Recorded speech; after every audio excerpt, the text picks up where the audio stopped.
It's a भाई आप सोचिए, Russia fail, Japan fail, America fail, कोई नहीं गया, चाइना फेल। अच्छा ये सोचिए, मोदी जी कल बड़े मजे ले रहे होंगे, वो क्या नाम है, जिनपिंग के सामने, भाई चंद्रयान पहुंचा दिया, क्या हाल है तुम्हारा है? देखो लीडर के साथ ये एक छोटी अचीवमेंट नहीं है। जहां पर अमेरिका, रशिया, चाइना जैसी कंट्रीज फेल हो गई हो, यूएई फेल हो गया हो, इजराइल फेल हो गया हो, जापान फेल हो गया, वहां पे भारत ने करके दिखाया। तो ये शो करता है कि हमारी साइंटिफिक जो भारत ने जो किया दुनिया में कोई ना कर सका। पूरी दुनिया में साउथ पोल पे पहला मुल्क जो लैंड किया है वो भारत है। अब समय से कहानियों से एक्सप्लेन करने का नहीं है, अब समय टेक्नोलॉजी से और साइंस से चीजों को समझने का आ चुका है। तो बहुत बहुत बधाई हम सबको, ये जितना मेरा है उतना ही आपका है। Thank you so much. और भारत हमेशा से हमें अपना मानता है, पूरे विश्व को अपना मानता है। वासुदेव कुटुंबकम की थ्योरी को लेके भारत चलता है। And prime minister Narendra Modi ने भी अपने कल की स्पीच में यही कहा, जब उन्होंने सॉफ्ट लैंडिंग देखी, उन्होंने कहा कि ये सिर्फ भारत का मिशन नहीं, ये पूरी दुनिया का मिशन है। तो इसलिए मुझे इंडिया के साथ खुद को लिंक करना बड़ा अच्छा लगता है, क्योंकि फ्रेंडली और लविंग जो है नेचर है तमाम इंडियंस की। बीइंग एन इंडियन मींस, आप कहते थे पाकिस्तान का मतलब क्या, ला इलाहा, भारत का मतलब क्या? भारत का मतलब क्या होता है? भारत का मतलब होता है ओपन माइंडेडनेस, समझी ना, सबके लिए आस्था। भारत का मतलब क्या? भारत का मतलब होता है अयम बंधुरयम नेति गणना लघु चेतसाम उदार चरिता नाम तु वसुधैव कुटुंबकम। भारत का मतलब क्या? सर्वधर्म समानता।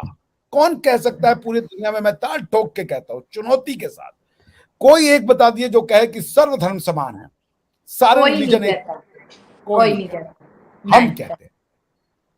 आपकी तो क्या बात है, आपकी तो क्या बात है, इंडियंस की तो क्या बात है, पूरी दुनिया हैरान है।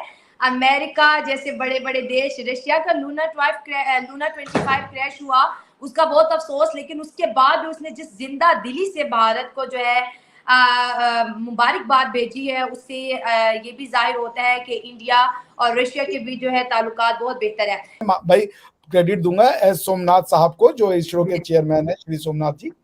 उन्होंने कह दिया था कि हमने इतनी उसमें एल्गोरिथम लगा दिया कि लैंड तो ये करेगा सॉफ्टली, उसके बाद ये भले रोवर बाहर आए ना आए, ये तो मैं आपको गारंटी दे रहा हूँ भाई। कॉन्फिडेंस ऑफ द मैन देखिए, सोचिए चंद्रमा पे जाके लैंड करवा देना यहाँ से बैठ के, ये मजाक नहीं है, ये इतना इजी नहीं है जितना इट्स अ भाई आप सोचिए, Russia fail, Japan fail, America fail, कोई नहीं गया, चाइना फेल। अच्छा ये सोचिए, मोदी जी कल बड़े मजे ले रहे होंगे, वो क्या नाम है, जिनपिंग के सामने, भाई चंद्रयान पहुंचा दिया, क्या हाल है तुम्हारा है? देखो लीडर के साथ एक वो फीलिंग तो होगी ना, आपका कंपटीटर है, ये तो होगा। एग्जैक्टली। अभी आपके भाई कोई भी होता, आप पाकिस्तान कुछ अच्छा करे तो वहां का लीडर, उसका तो भाव मिल जाएगा, और भाई क्या हाल चाल है। नहीं। तो आप देखे, हमें तो सांप सूंघ गया, चाइना का तो पता नहीं, हमें सांप सूंघ गया, हमारी कहीं से आवाज नहीं आ रही। बताइए इसमें किस बात की दुख है, इसको तो इंसानियत सेलिब्रेट। मैं आपको बताऊं, मैं कल शैला जी, मैं कल देख रहा था स्काई न्यूज, अमेरिका के कई न्यूज चैनल सब कुछ ही बता रहे थे। सब बता रहे थे कि भाई it's a big thing, it's a big thing, it's a big thing, and Americans and Indians have done it, Indians have done it. और पाकिस्तान की तरफ से भी मुबारकबाद चली गई, लेकिन चाइना अभी तक खामोश है। तो आपको लग रहा है कि बाकी दुनिया जो है वो किस तरह से सक्सेस को ले रही है? आरजू जी, पहली बात यह है कि दुनिया का कोई भी ऐसा प्रेसिडेंट या प्राइम मिनिस्टर नहीं है जिसने भारत को कॉन्ग्रेचुलेट ना किया हो, पहली बात ये। दूसरा, आपने बोला कि भारत की पोजीशन का क्या होगा। देखिए, भारत अपनी पोजीशन बना रहा है every day. Chandrayaan 3 is one of the many things जो भारत कर रहा है। लेकिन मोदी जी ने आज बहुत ब्यूटीफुली इसरो की, जब वो वहां पर गए हैं सुबह लैंड करे, वो ग्रीस से आकर सीधा गए वो इसरो के हेडक्वार्टर्स में, वहां जाकर उन्होंने एक लाइन बोली कि इस जो अचीवमेंट है, इसके बाद भारत थर्ड वर्ल्ड कंट्री से फर्स्ट वर्ल्ड कंट्री की तरफ आ गया है। मतलब क्या है? थर्ड वर्ल्ड का मतलब है कि तीसरी लाइन में खड़ा किया जाता था फोटोशॉप्स में। जब भी कोई सारे वर्ल्ड के लीडर्स मिलते थे, हमारा प्रधानमंत्री एंड में कोने में खड़ा होता था, आज सेंटर में खड़ा होता है, वो भी फर्स्ट लाइन में। तो ये जो चंद्रयान 3 की सक्सेस है, ये शो करता है कि हमारी पावर, हमारी टेक्नोलॉजी, हमारे साइंटिस्ट वो किस लेवल तक पहुंच गए हैं, और उसी नजरिए से भारत को देखा भी जा रहा है। ये आप भी मानते हैं कि ये एक छोटी अचीवमेंट नहीं है। जहां पर अमेरिका, रशिया, चाइना जैसी कंट्रीज फेल हो गई हो, यूएई फेल हो गया हो, इजराइल फेल हो गया हो, जापान फेल हो गया, वहां पे भारत ने करके दिखाया। तो ये शो करता है कि हमारी साइंटिफिक जो नॉलेज है, समझ है, पकड़ है चीजों के ऊपर, वो कितनी एडवांस्ड हो चुकी है।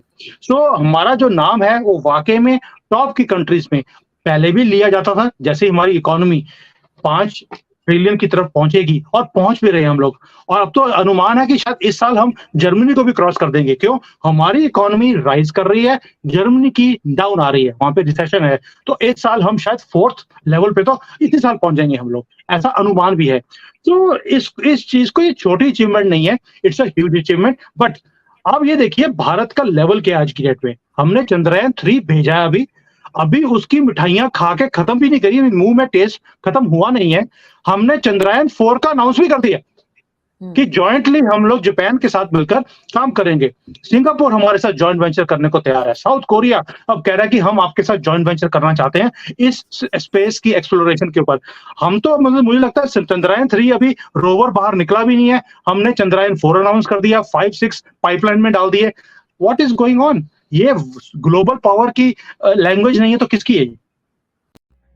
जैसे ही चंद्रयान 3 ने मून पर सक्सेसफुली लैंड किया तो पूरी दुनिया में ग्लोबल हेडलाइंस बनी, और दुनिया में लगभग हर देश ने भारत को कॉन्ग्रेचुलेट भी किया। इसरो के साइंटिस्ट को कॉन्ग्रेचुलेशंस मिली हर तरफ से। और अब चारों तरफ ये भी बात हो रही है कि आखिर भारत ने ऐसा क्या खास किया जहां पर सारे देश फेल हो गए, फिर वो चाहे अमेरिका हो, रशिया हो, चाइना हो, इसराइल हो, यूएई हो, सारे देश फेल हो गए वो सेम काम करने में जो भारत ने सक्सेसफुली किया। तो ऐसा क्या है भारत के पास जो ये नहीं कर सके?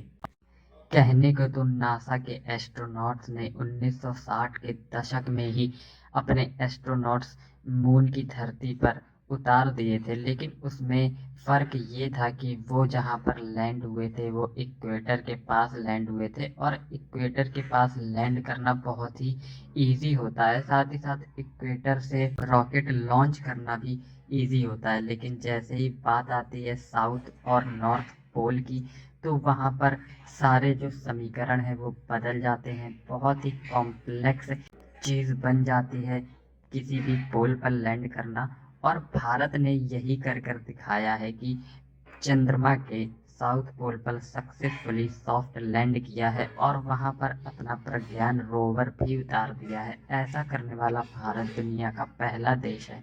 इससे पहले कोई भी दुनिया का देश इतनी बड़ी सफलता हासिल नहीं कर पाया है। और अब ऐसा माना जा रहा है कि आने वाले समय में इसरो और बुलंदियों को छुएगा और अरबों खरबों रुपए भी कमाएगा।